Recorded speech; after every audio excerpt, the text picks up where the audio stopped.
I mean, it's a conversation at the end of the day, shifting the conversation around the South African cricket team and that narrative that exists. These type of conversations are happening in casual commentary at braais at home with people that are just watching the game and those sort of things. And we're wanting to do nothing different than having that same sort of conversation, perhaps just lift the lid somewhat, lift the caliber of the conversation, because we've already peeked behind the curtains or under the covers, if you want to use that term, right? As soon as you get clear on your motivations and your purpose and your intention, a lot of things can start falling into place. Yeah. A lot of things become automated. A lot of things all of a sudden goes, oh, okay, cool, that's how I'm going to do it. So the hows become very clear when the whys are clear. These guys are hopeful that they're winners. They're not seeing themselves as winners entering it. Despite their having illustrious careers, it's a matter of coming together under the Proteas brand is where things come unstuck in a way. So the identities of our local cricketing ecosystem has been completely eradicated at a provincial level. There is no longer that sort of, oh, I want to play for this team. Yeah. It's like taking someone that's not familiar or not comfortable or used to being free and not shown how to handle that freedom. It's the same sort of analogy when we start talking about a playing philosophy of playing with freedom. All exciting stuff that we're going to get into, right? All exciting stuff that we're going to get into. I'm already like salivating a little bit. Right, Russell. I'm excited to chat a little bit of South African cricket with you. In particular, our observations and thoughts following the Bangladesh and Nepal games. One of the things that's very concerning for me, and I know we've sort of touched on it at times before, is this whole idea of how the South African team in press conference, almost to a man, other than a Keshav Maharaj interview that I saw, but almost to a man, they talk quite a lot about winning. Now, I know I was involved with a team, right? And I keep having this idea in the back of my head that I want to share this with you, right? And then get your take on it. I was involved with a team and we were publicly very brash in making statements around winning. You know, like we're in this to win it. Whenever we were interviewed, myself and my business partner at the time, we were very open about the fact that we're coming into this competition and we want to win this thing, right? And so I make a distinction in my head between, say, doing something like that. I will be honest, I think we looked a little different to what I noticed the South African team look like. They look, I haven't got a word for it yet, and I'm sure you do, but they look very flat, you know, when it comes to these team talks and things. They're kind of like just sitting there. You see their mouths move. Their eyes are sort of going slowly. They're not animated. That's maybe the best way, I think the best word I can find. They're not animated. They look very stationary, stuck, passive almost. When you look at a Gary Kirsten's interview, he's very, you know, yeah, there's smiles, although Pakistan was at that point in time not knocked out the competition yet. It was just after the India loss. And he talks very frankly about where the team's at and what they're busy with and where they need to go. You know, I saw one about Matthew Wade and similar sort of thing. There is an animatedness, right? But there's this idea that we spoke about winning quite a lot. We came in quite brash, to be perfectly honest, cocky maybe to a certain extent. But I know that behind the scenes, we didn't like reinforce that idea with the players. Like it was never, so I was the head coach of the team. And it was never a case of sort of putting this pressure on the players saying, we have to win, we have to win, we have to win, right? Behind the scenes, it was very much, right, what's the processes, right? Yes, we've got this goal of wanting to win, but how are we actually going to do that? And so we had to put a team together. And so a lot of our decision making was around how do we build a team and select a team and what are the roles they're going to play, etc. And then when it came to the actual tournament, it was very much around focusing on more the process, you know, sort of scores we wanted after the power play, understanding the conditions we were in executing that really well, using our personnel optimally, wherever in the areas that they fell short, it was like really focus on sending clear messages to them. Look, we need you to improve this. Maybe it was strike rotation for one batter. For another batter, it might have been understanding where they're going to play, because maybe in another team they had a different role, and so they came in later or they came in earlier, and we did end up winning the thing. We ended up winning the competition, right?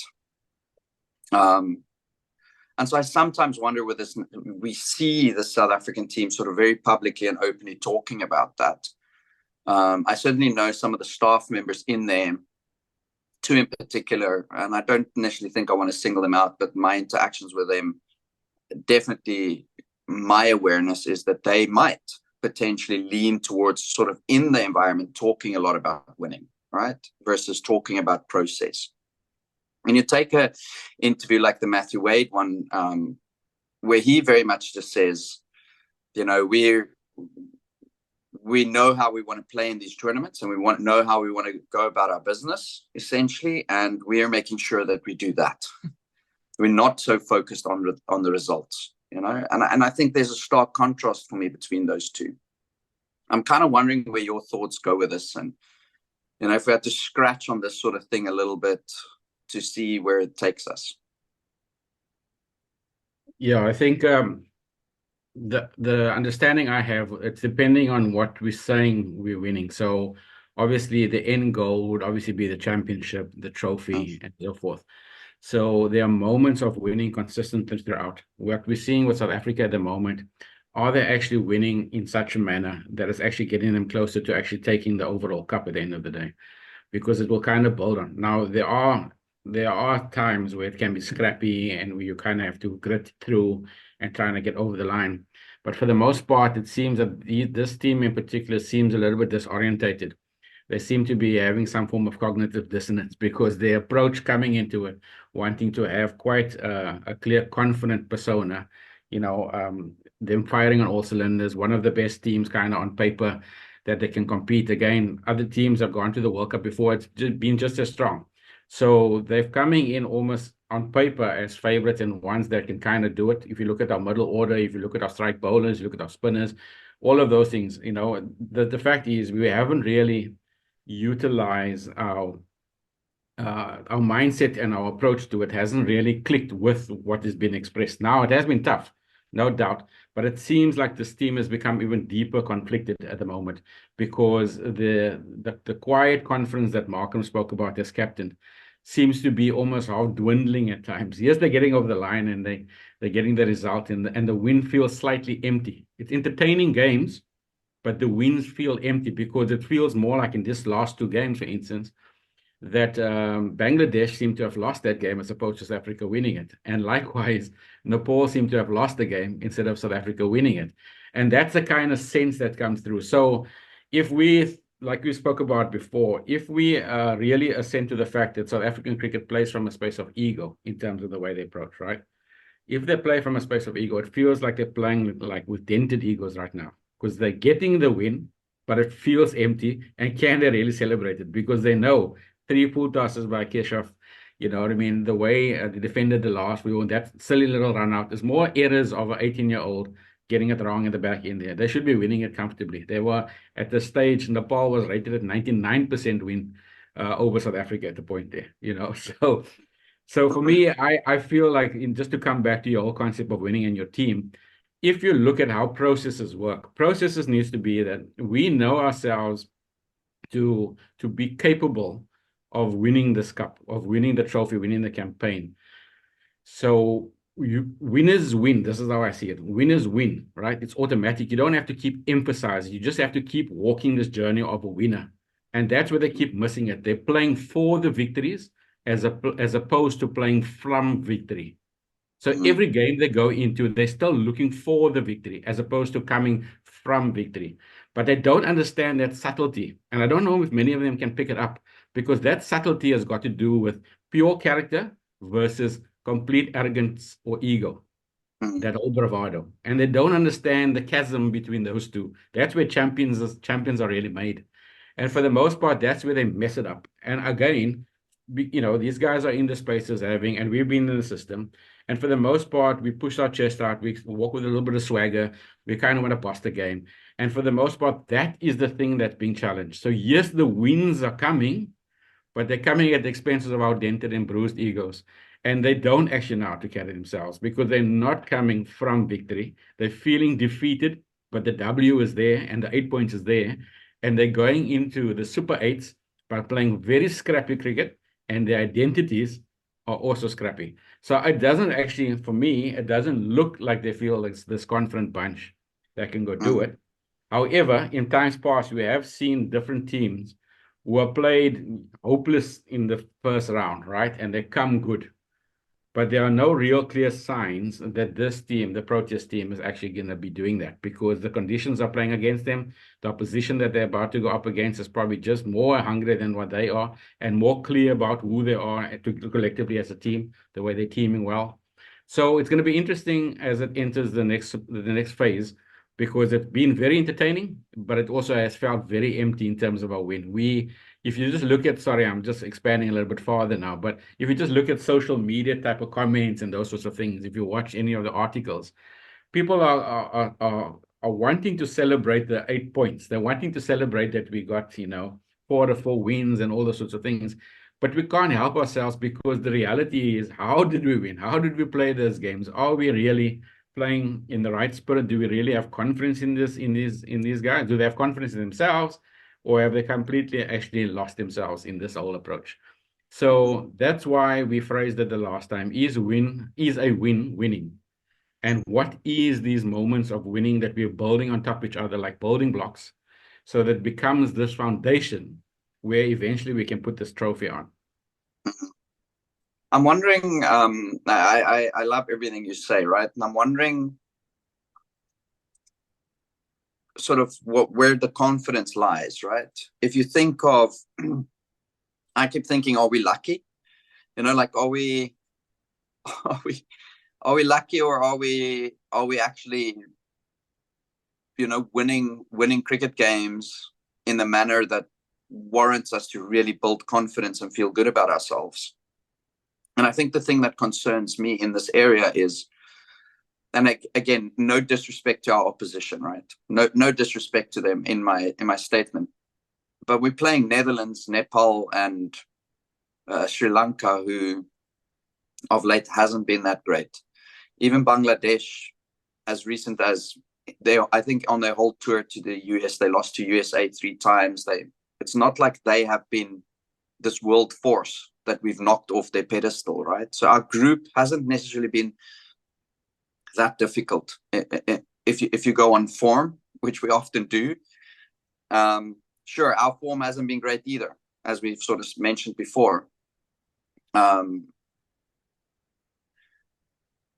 what concerns me is that there's not a single game that, as a force that's supposed to be winning a competition, that we've dominated. Even with our fast bowlers using on a fast bowling wicket, fast bowling tactics, we've not dominated a cricket game. We've not gone and run through a batting lineup and then chased the score down with 5 overs to spare or something like that, right? We haven't actually done that. And so I think that concerns me a little bit. That's sort of, for me, a little bit of a red flag, that you hear the players talk a lot about, it's the win, it's the 2 points, or you hear them, we'll take confidence from this. But I wonder, what confidence can they really take? Sure, we can take confidence that we've won games. There were some crunch moments and we've won them. But I'm also wondering, how many more of those moments can they sustain, right? And what if, again, last night, they needed 2 from 2. What did the bowler do? Run up and bowl 2 short balls. I'm thinking, well, if you're going to run up and bowl 2 short balls at the West Indies, if they need 2 from 2, or you run up and you bowl 2 short balls and you bowling to number 8 or 9 from England or Australia, 7 and 8, right? Because they were 6 wickets down. They were bowling to some 18-year-old, I think, last night, the last 2 balls, right? So I'm just thinking, like, I in my head, right? And I might I might have this completely wrong and I will be surprised, but in my head, I'm going, that's a problem. That we're so happy that we're winning, but we're completely losing the nature by which we're winning. And we talk about that we'll take confidence from it, but I struggle to see if we play coming up against stronger opposition, right? Our batting looks brittle against the spin. I mean, I think Nepal has some really good spin bowlers, potentially world class, right? And our middle order did not look, that powerful middle order did not look like they. And again, it's not, people go out, right? People do go out, but I think the slow nature of the wicket, it's, and that bombing bowling tactic, I don't know if that's going to last the whole tournament. I'd be surprised if it does, right? I will happily eat some humble pie and have to redo my words here, but from my understanding, like, I don't know if those are the best tactics. I don't know. Yeah, I think if you know how South African teams would probably be thinking when coming into certain of these games, we regard them as minnow or lower ranked teams. So it kind of, there's certain elements of being condescending towards the minnow teams, right? But because of the way the conditions are played and the circumstances under which those teams, the oppositions, played against us, it kind of, that kind of came back to us. It backfired in a way. And I felt like, in a sense, I think that is the biggest why we have so much question marks. Because if it was purely, remember, most South Africans are saying, I'll take the win. The win is all that matters, right? But right now, we are unpacking those victories that we've got. And we are bothered and we have major concerns because we are winning games that we shouldn't actually be winning or ought not to be winning if opposition was applying themselves a little bit more sternly, right? So it's not necessarily really all comforting, as we're saying. The fact we can just have no podcast and say, oh, cool, we got 4 games out of 4. Let's just take the win, and the win is all that matters. Again, the big, alarming, deeper things are, is the win a win, and shouldn't we be deeper on investigating this whole thing? If you talk about Matthew Wade earlier, Matthew Wade's interview, he actually says Australia is not results driven, they're process driven, but they know themselves to be champions. So what does champions do? They win championships. What does winners do? Winners win. It's a natural thing to do. So they just focus on being winners. They focus on being champions. But South Africa doesn't have that approach. South Africa is going into it, hoping for the best and saying, now we're quietly confident we're going to bring this thing back. But you haven't got any form of reassurance to people watching it that you have any capacity or capability of doing it, despite you having all the talent in the world. You have all this talent. You can showcase that in all other forms and other ways, in bilateral series or whatever. If you go across the world into these T20 tournaments, you can have massive results, right? Last World Cup 50 over, we exceeded certain amount of runs per innings. We can blow people away with breaking records, but we can also blow them away by having bad records, 3 from 3, and those sorts of things, right? Or something ridiculous where we have the lowest score. In this last what do they call it? The first 6 overs, right? The power play, which was the highest. I think it was 34 for 1 or 38 for 1, something like that. I mean, I know the conditions are a little bit tough, but we're not coming into it. And I'm not saying they must blaze and get 60 from 0 or whatever. But the point is that we're coming into it with a mentality that is partially backfiring. And that's the alarming thing, that we're looking at this approach and we're saying, there's something more to it than just what meets the eye. There's something below the surface that not just we, as supposedly critics or people who are in a know-how, that are seeing it, but they themselves, are they seeing it? Or can, as you just said, you take away the positive and the learnings and the stuff like that? It needs to translate into something distinctively, differently expressed. If it doesn't, then you're not learning. You're just making notes, and someone's going to pay the price ultimately, and then we have to come back and try another campaign, 2 more years down the line from here. So that for me is also, I think, why your sentiments about the red flags. It's about how much really are we digging deep to kind of this next game have learned it and corrected it. Did we correct it? Are we applying ourselves differently? It looks much the same. The Bangladeshi game versus yesterday's game with Nepal, it's pretty much the same. It's the same copy paste. It's just different runs, different, but the approach seems very much the same. And South Africa looked like they were a little bit blasé about it when they were in the field and when they were batting as well.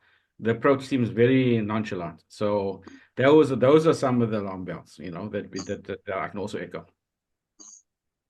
Yeah, I mean, I think we're seeing sort of similar things right from the get-go, right? What I mean by that is we're raising, say, potential points that we've raised before, and we're not yet seeing the difference, right? We're not yet seeing them. And it is, as you say, like Aidan Markram says quite a lot, like, we'll take the learnings from that. And then I wonder, okay, but what are you actually learning? My sense is they'll learn and say, oh, we got to go into the nets and get used to the ball turning slowly, say, as an example. Or I got to wait a little bit longer before I play the shot. Or I've got to aim it a little bit straighter, or if the ball's turning away from me, maybe I must go squarer. Or, I can imagine that it would be things like that, rather than sort of taking a long, hard look in the mirror and saying, all right, what are we actually about? And are we actually showing that? And I think that is clear in that Matthew Wade interview. Like you say, he definitely alludes to the identity and the character of the team, and then what the impact of that is on training, right? So instead of saying, I think that's why they pick a David Warner, even though he made no runs in the IPL, as an example, right? Because it's not about form. It's not for them. I don't think it's about form. Glenn Maxwell. It's not about form. It's not about race. It's not about any of those sort of things. It's really about, are you meeting the criteria, the main criteria to play in this team in this World Cup? And that is that you have this character trait or this character development that's taken place in you, that you can show up as somebody that wins, because you are the winner first. You are the champion within. And I definitely think that there's a long way for us to go in that space. And so I'd like to hope that maybe some of them are listening in on our conversations, right? But I'd like to hope, or I'd like to think that if I was in that environment, I'd be curious to sort of hear what your thoughts on this is. But I think one of the things that's very important to me is most probably ahead of time to have picked up on all this winning talk and sort of just shut that stuff down and say, like, why is this even a conversation? If you're coming here not wanting to win this, like if that's not your sort of intentionality already ahead of time, and we've got to be constantly saying this to each other to remind ourselves of it and go out there and tell the press that we believe each other and we back each other, to me, that's a clear sign that potentially we don't. It's an alarm bell that says, just like the choking is a thing because we keep talking about it, the fact that we have to keep telling people that we believe in ourselves, the fact that we keep saying we're quietly confident, it, to me, is a clear indicator. It's a clear indication that we're not that yet. And so I'd like to think that ahead of time, with my awarenesses around these things, just sort of naturally for myself, I'd be jumping on that type of stuff in a team meeting and challenge it in some way or reorientate us in some way, right? I think even if knowing myself, even if it's by force a little bit, even if it's not in the greatest facilitative style, right? Is to just say, guys, like, this is not going to work. It's just down the line, it's not the thing that's going to get us home, is by engaging down that path. It just simply won't, I think, we spoke about this the last time about affirmations. I'm not sure if it was in a private conversation, but when you have affirmations, you're not certain about yourself. So you're trying to persuade or convince yourself of something. It's the same kind of narrative. I heard a concept expressed to me saying, if someone has to defend themselves, essentially you lose power in your defense of yourself. So constantly when you have to kind of make excuses, you are excusing yourself out of the equation that you actually don't have the means. So it's like saying, if we keep reiterating this whole winning, then we're not winners already. So that whole narrative is coming through time after time. And this is why you would, if you were in the space, you would push back against guys. Let's just eradicate this whole win concept out of the way. And times past, by the way, they've attempted to do that. They've attempted to say we're just going to go and walk game by game, and they're still saying it now. We're going to take it game by game and see where it goes. We're not going to make it about the win. But it's like the big elephant in the room. It's there. It's in the way you approach the game all the time. You can see when you come with this egoism approach, it's all about the win. How do you say it's not about the win? We train and we live our lives to prepare to win cricket matches and to score runs, take wickets and whatever. That's what we do. But it's not about the win or winning cricket matches. As you see, it feels empty now. It's actually about carrying yourself as a champion or a winner already and mimicking that time after time. And that's where they're getting it completely wrong. They don't understand the nuances the B do have. They're trying to have it and then do that whole thing. It's the same things echo over and over. Now, the alternative is you had 4 games where you could have reiterated. If you were in that space, right? You have a performance coach there that should be echoing this as an example, right? You're in that space. You should be saying, this was perfect opportunity to re-establish and to reaffirm that we are already winners because we scrap, and we made it through, which means winners win, champions win all the time, which means we scrap and we prove that we are winners already. How do we embrace that? It's not going to happen overnight, though. They might be able to swing it around, but it's a rehearsal of that same thing consistently. Now, the added element to this is you can scrap games and we can watch as spectators and we can see, wow, we can see you up against it, it's a turning deck or it's a bouncing, it's a seaming, it's going all over the place. But we can see you applied yourself, you scrapped your way through to victory, right? And that's a sign of a definite champion, of a winner that we were able to overcome in those times, right? But we don't have evidences of things like that. In actual fact, it was going too well in terms of how the ball was moving around. So guys are bombing the guys out with, 4 for nothing and whatever. So the point is, the game, the standard of the play is actually moved from scrappy, even though we won, to crappy. It's crappy cricket. We're actually, as spectators, as entertaining as it is, because minnows are actually putting us under the pump, it's still crappy cricket from the Proteas. It's completely subpar and substandard because those big names should be able to demonstrate more capabilities or classiness in the way they play, that we should be applauding them. Wow, look at the depth of character that they've showed through coming through in this way. We're not shouting those things. Look at the character that was portrayed to get over the line here. No. They got lucky. They got lucky at least twice, thrice even, or maybe even 4 times, because they stretched that first game till the 17th over, I think it was, right?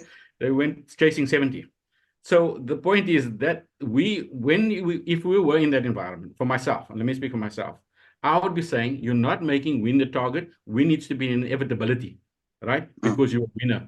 But the first thing you need to realize, you almost need to be coming from that reference of, hi, my name is so-and-so, I'm an alcoholic. You first have to admit that your game is substandard right now. Admit that you are completely substandard and then decide to go and prove yourself wrong and lift the lid of your standard of play. Because the game, I mean, if we watch any spectator coming to watch that game's there, I know the conditions have been tough, but you can at least see a battle between different players and the class and the character that they've shown to overcome. But we've been putting on performances that is actually sadly reflecting a very substandard expression. It's the same sort of scenario where we look at, you watch certain domestic games at home and you're like, is this a first-class game? Seriously. This type of wickets or drop catches or the standard of play. Are we really a top-flighted international team or a nation that plays and worthy of carrying ourselves in a professional manner, of excellent manner? Is our standard of cricket really at that time? So firstly, rather be humble and say, no, our standard is plus poor. We're only motivated by personal, accolades or career advancement where we can get, if we play against India now before the auction, then guys are red hot because they're going to score the best capable, reaching their potentials because they want to be chosen in the auctions. So that's the driver, but for the most part, our standard of play is very substandard. So if we look at that scrappy type of cricket, the thing is, the fact that we've qualified right now, did we qualify on foundations that are basically quicksand? Or did we learn enough, like Markram is saying, right? That we've actually reorientated and rewired things on the inside of our heads and hearts. And we're playing truly for the badge and for the inspiration of the people back home, who we show. Or are we just going to go and attempt another win, and another win, and hope for the best that we keep getting over the line? Because we may have just used all our luck in this build-up. All our fortune that's going our way, we may have exhausted it now, where it actually doesn't really matter, where we could have actually come back. And when it becomes the Super 8s and the knockouts of the semifinals, we need the luck, but then it swings against us. Then it's our turn to be like times before. The rain goes against us, or whatever, run out, or decision, legs down by, given out, and it's actually missing the stumps, or whatever, and we don't get given the 4. Things like that, So that's why, for me, if you just play excellent cricket, then we can applaud your efforts in saying, yes, that was a great game of cricket, not just entertaining, because smaller nations pushed you, but it was a real bat and ball and a level playing field. You can still applaud the Proteas for their efforts. Yeah, it was. I definitely agree with all of that. Something maybe to echo that is Bangladesh, we lost by 1 meter. If that ball was a meter higher, maybe even 30 centimeters, right? Yeah. The 6 off Mahmudullah, I think is his name, was a 6. Markram didn't catch that. Okay. Yeah. Nepal last night, 10 centimeters, I think, was in it. Maybe not even. Maybe it was like 5, right? And so there's a part of me that sort of seems to think that it almost seems like the team is resigned to lose in that moment, and then they're surprised by the win. Yeah. And the win has. The win more comes from opposition error, 1, and 2, individual brilliance, because we know as a South African team, we have talented cricketers, right? So if you give them a little chance here and there, then they pull it off, right? But I almost feel like you look at the bench during the games and you look at in those dying moments of the game, there looks like a resignedness about the loss, and then it's, oh shucks, we won, wow, yay, we won, and then there's a moment of smiles on the faces and things like that, and then it almost like disappears quite quickly.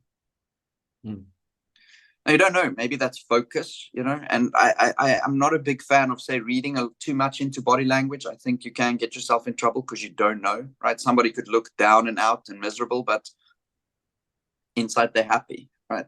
And it's just sort of, they don't look it. I don't think we must confuse a smile with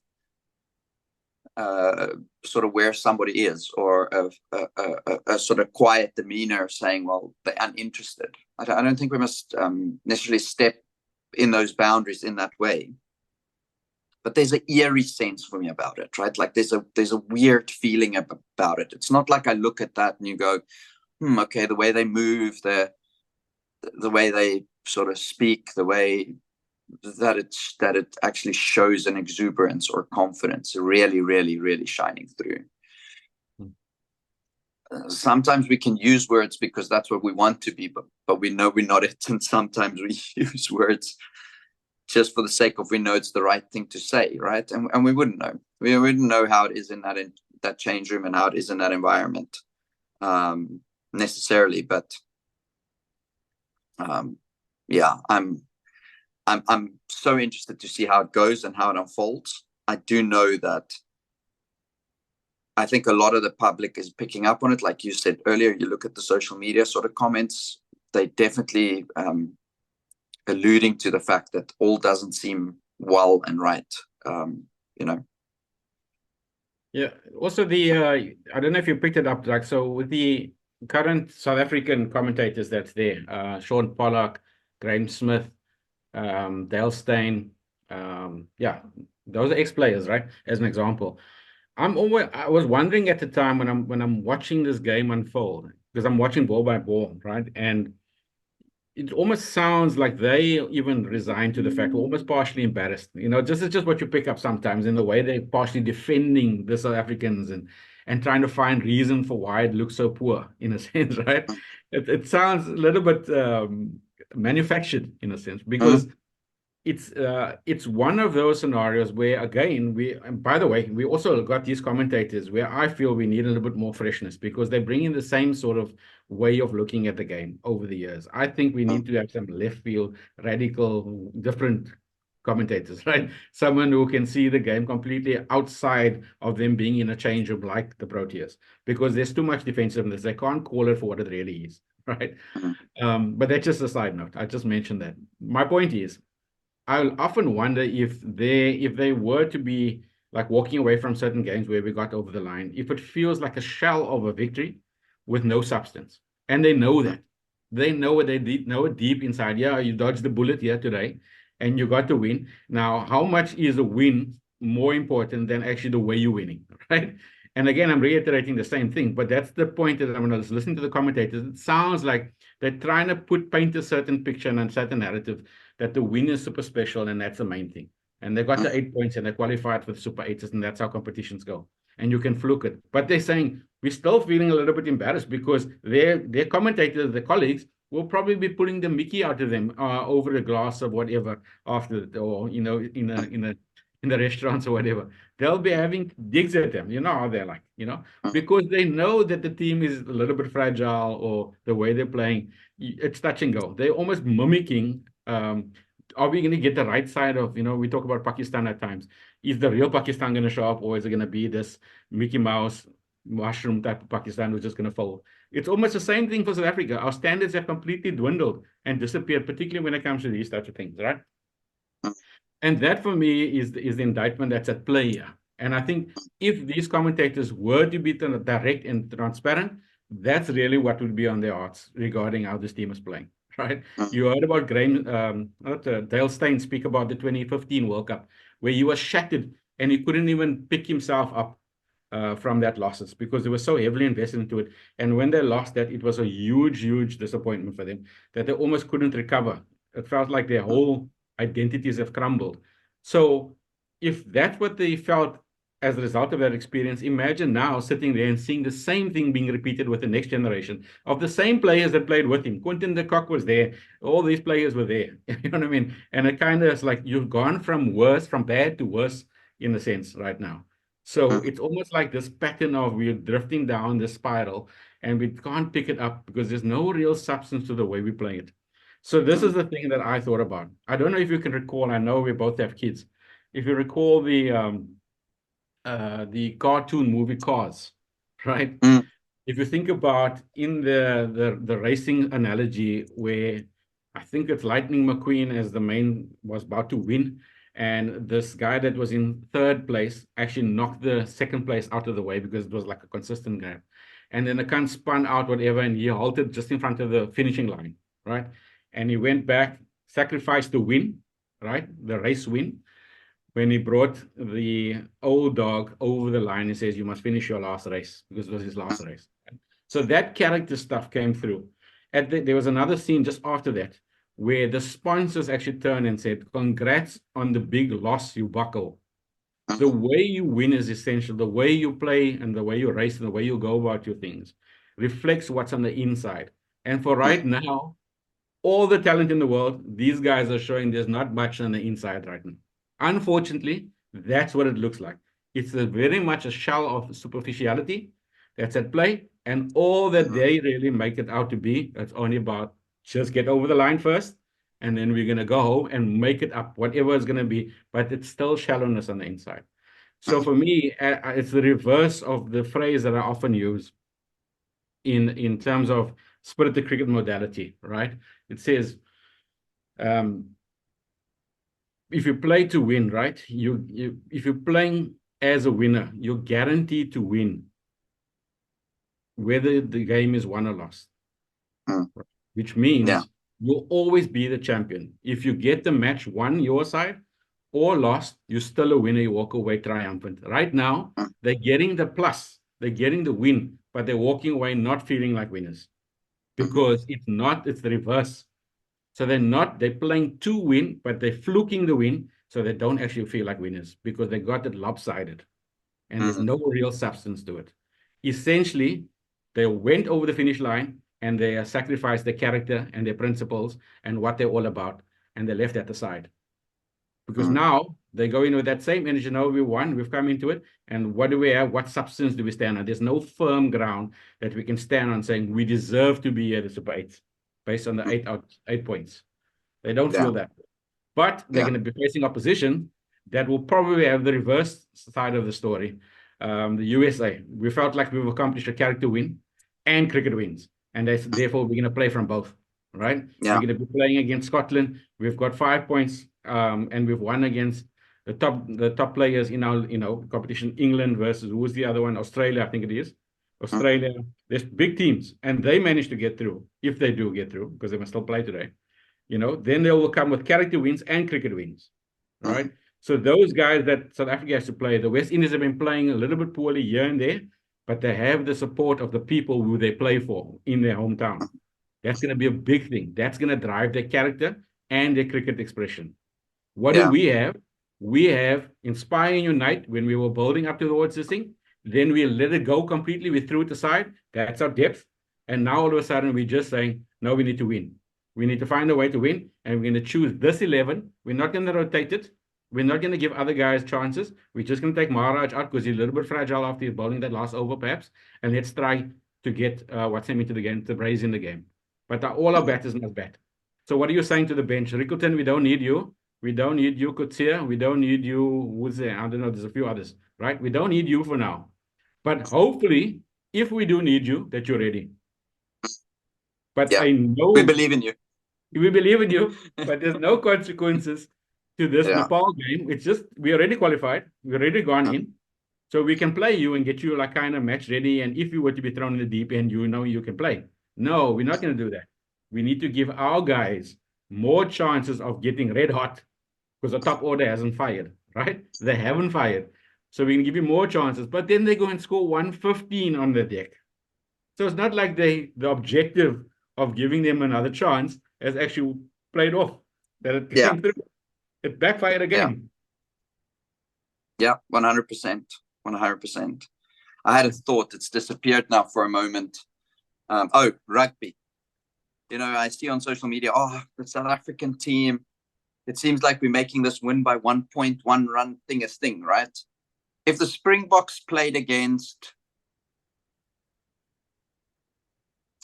I'm trying to think now of who. I don't know rugby that well, but if let's say we played against who would be a small rugby nation, right? Someone like Argentina, perhaps, or something? No, maybe not Argentina. I think Argentina plays better rugby. I don't know rugby, so... I don't know either, right? But if the Springboks played against the perceived minnow, and they won by 1 point, and then they won by another 1 point, and then they won by another 1 point, what would we think of that Springbok team? Yeah. But if they go in a semi-final and they beat the top-ranked team by 1 point, and then they play against their nemesis, who've won just as many World Cups as them, and they win by 1 point, then that shows their character.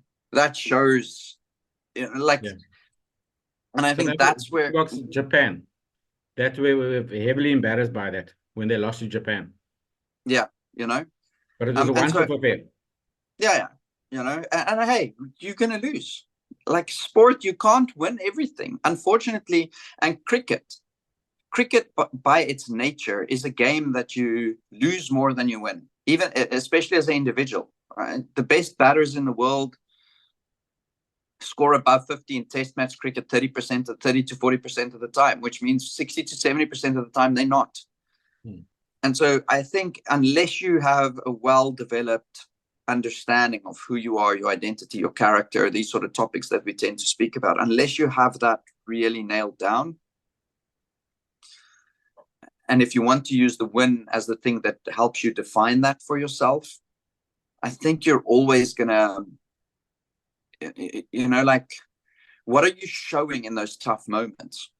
Where do you find your backbone, right? If we are going to build our identity on being resilient, right? Like, what is it that you're actually showing in those moments? Is it just that you're showing your fight, your will, your, or are you just showing your fears? Like Mafinks has taught us, right?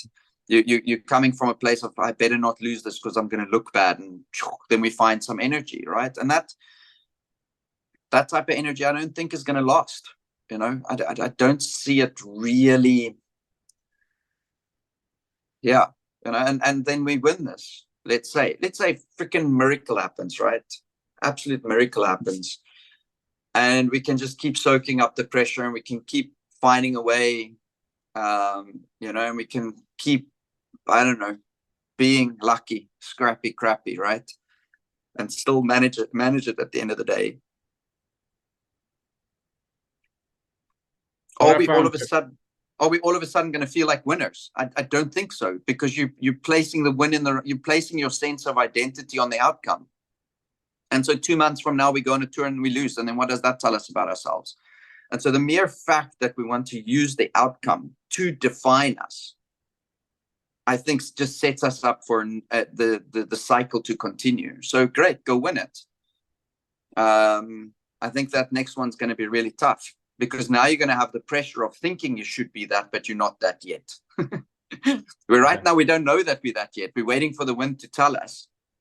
Once we've won it, now that's just added pressure on thinking, oh, shucks, we actually are that now, but we haven't done the work, or we haven't done the things to develop that character, And so I think the next ones are going to be even more difficult.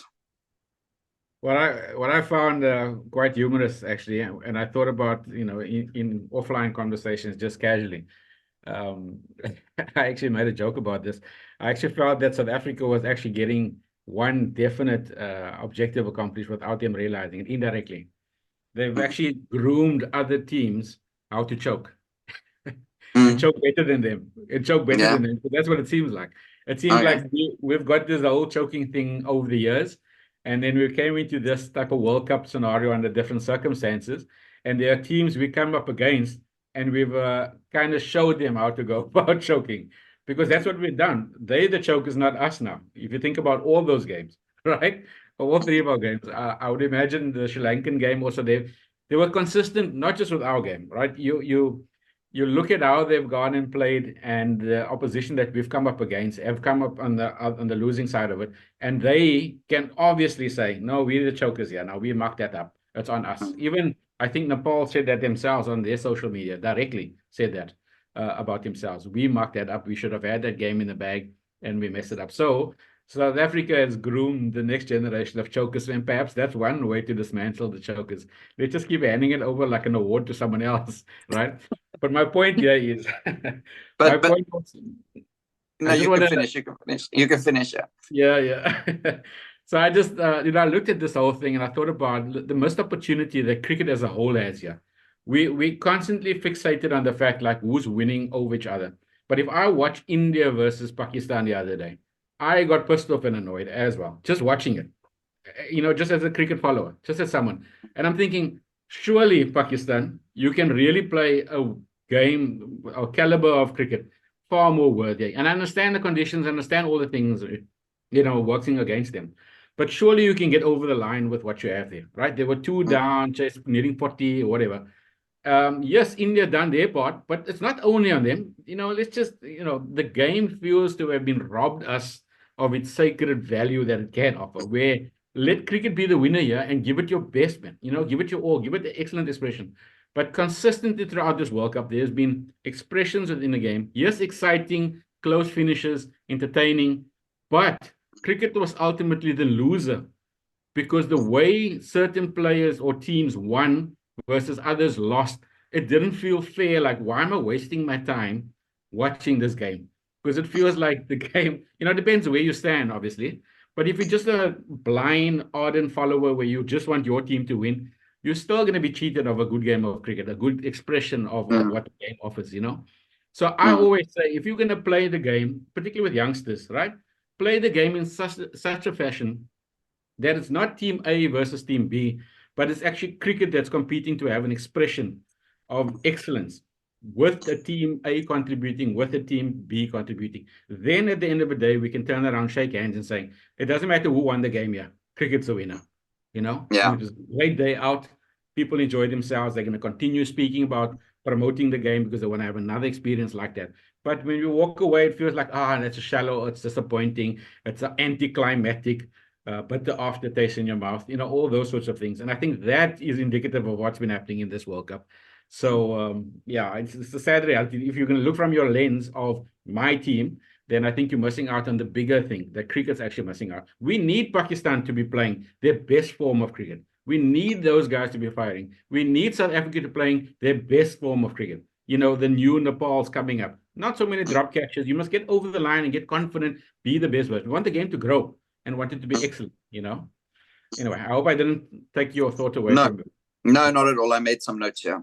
Sure. I think I as you were speaking, so I got 2 points I want to just raise. As you were speaking, I'm thinking like maybe that's the problem with T20 cricket to a certain extent. That T20 cricket is an empty shell of a version of cricket. Yeah. It is T20 cricket by its nature is for the sole purpose of entertainment and enrichment. That's its sole purpose. It enriches individuals, players, and its sole purpose is to provide a form of entertainment. And the funny thing is, the realization I had is that the entertainment factor is only seen through 4s and 6s. There's very little consideration as to what is the entertainment value from a bowling point of view. Bowlers becoming like bowling machines just to deliver the thing up so that hopefully the batter can hit a 6, right? And sure, bowlers have become more skillful. You know, they have. I mean, if you go look to T20 skills and bowling standards, maybe 20 years ago when the game was around, and you look at it now, I'm sure there's an evolution in that, right, in that department.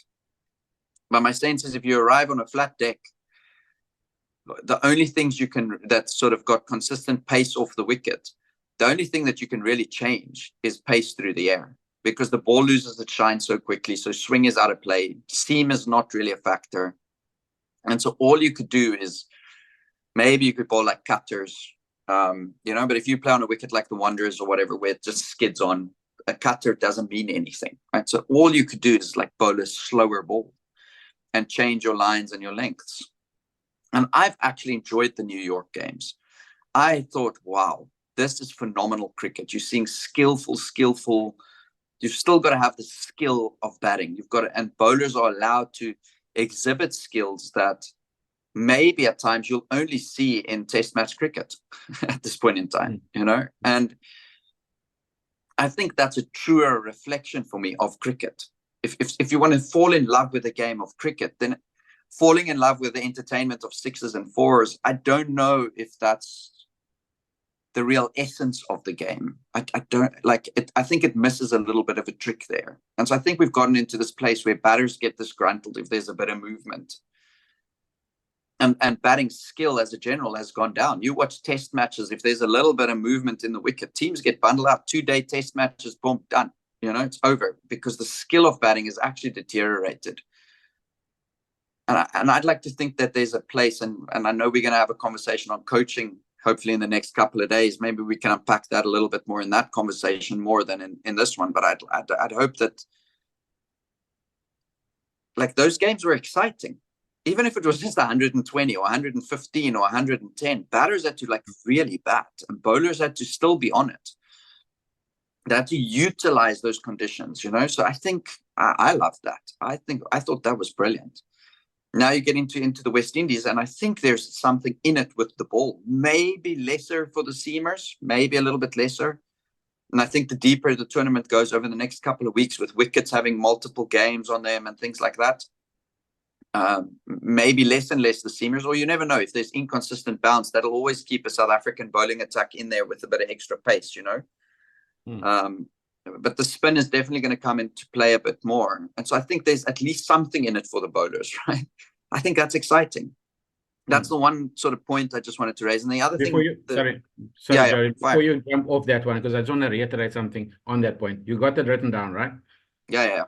Okay, so on that point there, I think that's where the game is currently, right? It's all about entertainment, and it's all about maybe the money-making aspect and the viability, the commercial viability of it for the player as well as the game, right? But it doesn't necessarily mean that it has to stay that superficial. There are elements, if we highlight it and we put the camera focus on it, that this is what it can become. It can evolve into something more meaningful, even if it's in the shorter form. For instance, 2 examples, and I'm just using the bat, I'm not using the bowling scenario. We have tons of examples of where bowlers are hammered, and they come back and actually do it at the back end, you know, like a Bartman, for instance, defending so much, you know, at the back end. Yeah. Yes, you get lucky at times, but to pull it off, it takes skill, right? If you just look at the Netherlands game, for instance, I just recollected this scenario. Sybrand Engelbrecht. For me, he looks like a guy, and he's played in the South African system, under 19 cricket, all of that. He looks like a guy that's not necessarily technically well equipped, skill wise. He doesn't got the best amount of capabilities, flair, and where he plays his shots and all of that. But the aptitude he played within that game to get them to that score and put them in the hunt, at least to compete against South Africa. He grafted there because it was tough for him facing those bowlers, but he grafted and he got, you know, that expression. So that, and I mean, those are the examples of how you can actually, even if your odds are stacked against you, you can actually show some grit. And that's what we want to watch. We want to see those battles coming through, not just the 4s and 6s, as you're saying, you know. And the other one was Rutherford the other day in the West Indies. I think they were 5 or 6 down for nothing. And Rutherford came in and scored a 68 or something. I can't remember, not up. And he won the game for them. But again, those are slightly turning, slower conditions, whatever. It was tough. You could see the way they played. But he tapped into the inner reserves again and played with that determination, right? I would mention the South African. Klaasen did the similar type of role, except he was smashing a few and he got the man of the match or player of the match award for the one game, right? And so those are instances within it. But I think we need to have more and more of that type of thing, you know, coming through and highlighted. And then our game will evolve to something less shallow and more substance. Yeah, I just want to highlight what you're saying. So yeah, I think innings that definitely stands out for me, and it was because I was physically there watching. It was the Dave Miller innings as well. I think it was in the Netherlands game where he got 59 or 51. Yes. I thought, like, so straight up, right? I thought that was one of the best innings I've ever seen in my life, just because of the nature of the wicket, the nature of the situation. I think he came in, we were 12 for 4. Yes. And he just, I mean, I've got goosebumps sitting here just thinking back at it. I don't think in that innings he ever looked troubled, right? So maybe he didn't have to show that character, that grit, that fight. But to a certain extent, I think that revealed a lot about his character, right? So he is the calmer, less flashy, sort of play the moment as it is player. And he did that to perfection in my mind, right, in that game. And if it wasn't for his innings, South Africa would lost that game 100%. I can't see that. You know, Stubbs was also pretty good in that game. Yes. As a sort of support, but I think Miller was the one that held it together more than Stubbs. The second point I wanted to raise was I don't think we spend enough time designing our experience we want to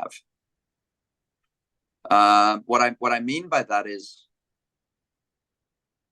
the experience we're currently designing is the one of win at all costs kind of mentality, you know. And I don't think we spend enough time to say, how is it that we actually want to experience this World Cup? Do we want to experience these close types of wins? Or do we want to make sure that we fully represent our abilities and capabilities and not be surprised that we're winning and, you know, like have teams that, again, no disrespect, but teams that are potentially weaker. If you played, okay, maybe Netherlands in South Africa, they might push us close on a game or two, but for the most part, you expect to win a series 3-0 against them, even if we're not playing full strength, like if we played them in South Africa. If you play Nepal in South Africa, most probably half the team will be players that they're giving opportunities and things like that, you know, to guys to get to experience maybe some international level cricket, and you expect to win 3-0. If you play Bangladesh and South Africa, most probably something similar, right? Might pick a slightly stronger team because they're a stronger team, but you expect to win 3-0. If we go to Nepal, we'd most probably expect to win our games. Maybe lose 1, win 2, right? If you go to Bangladesh, we know it's going to be tough, but there's a high probability that on some, if not all occasions, we won't just push them. We'll be in the competition every game. We might lose the series, but you know what? It's not going to be sort of we thoroughly outplayed, you know, unless it's like severe turning wickets and we're absolutely rubbish against that. And so I don't think we spend enough time to define the experience we want to have. Right. I think we do all this planning around strategy and the bowlers, and I mean, I've been in change rooms, and I can't imagine that this one's any different necessarily. You know, that it's most probably, okay, they're opening batter, right? What do we know about them? Okay, cool, they're strong in these areas, so bowlers, we're going to look to achieve X, right? It's most probably something like that. These are their bowlers, so batters, you know, what's your plans here based on your individual strengths, etc. How are you looking to go about this? And so I wonder how much time we're actually spending on saying, okay, cool, but how do we want this experience to be? In other words, okay, great, we want to win by 10 runs, let's just say, as an example, right? We want to make sure we win the game because that's what we want to do. And then to say, okay, cool, how do we want to win this game? Right? Okay, cool. So we want to win this game with ease. We want to win it with calm and clarity. Okay, great. So now we got a couple ideas around the experience that we want to have. We want to have ease, calm, clarity. Okay, cool. So what does that look like? Right? Let's say we're 1 wicket down early. What does that look like? You know, because my sense is that when the wickets started going, they just keep going, similar to Nepal, right? And they lost one, and then they lose another, and then they lose another, and then they lose another. And all of a sudden, we're 4 wickets down, and we go from, I mean, I kept on thinking Nepal needed 30 or 36, and they were 2 wickets down. If that's Australia, England, and New Zealand, well, maybe not New Zealand in this World Cup at this point in time. On average, right? On average, if that's South Africa, 30 or 36, you're not losing the cricket game. You're not losing the cricket game. And so we could say, yeah, South Africa fought back and they did that, this, that, and the other. But to be in that position already, 30 or 36 needed, I think they should have gotten 140, not 115. They should, like, that's what I mean with designing the experience. If we were playing true to our character that we've designed and defined, and then we're getting 140 in my mind. We're not getting 115 looking scrappy, crappy, lucky, you know? Mm-hmm. Yeah. Yeah, I think that we're leaving it to chance instead of scripting it out. That's what you're saying. We should have, like, Yes. you know, without being too preemptive, too prescribed, you still keep Yeah. the ability of it all, the agility, the sense of awareness, all of that, the responsiveness, I would imagine. Yeah. The thing is, though, they were in New York. I know the last game they weren't, but they did come from New York. It's the concrete jungle, so you get lost in the headlights, you get lost in all this things that are around you. So maybe it's the Alicia Keys thing where they got the hype of the T20. Also, you get lost in the entertainment and all those sorts of things, and they kind of forgot the basics in a way, and just sticking to their own things. But I think we have to see what we said now, how much of it is actually it becomes really contentious as we go forward, or if it's something that they've learned as the Markram's element of learnings and all of those sorts of things that I keep rehashing. If that's becoming something that's going to be repetitive, or if they're actually going to apply the change, and that's where we are. So let's see how it goes for the next Super 8s. It's going to be back to back, so we're going to have to kind of see how quickly they can adjust as well to the different conditions. Yeah, it's literally play, day off, play, day off, play. Yeah. It looks like they will be playing USA, either, I saw a thing yesterday, USA, either Afghanistan or England, maybe something like that. No, it's England and Scotland apparently, and then West Indies is the last game. Oh yeah, in England, Scotland, because they're in the same group. Yes, yeah. So West Indies, I think, will be tough. USA could be interesting. Could be an interesting game. It's a teaming individual thing. Yeah, and England haven't had the greatest tournament. I'd back us against Scotland, I think, but you never know because they've played some good cricket too. It's interesting times, right? Interesting times to see how it all pans out. Exactly. Cool. Awesome, Russell. I will catch you in the next one. And let's see how the South African team gets on. Let's have a look. Cheers. Cheers.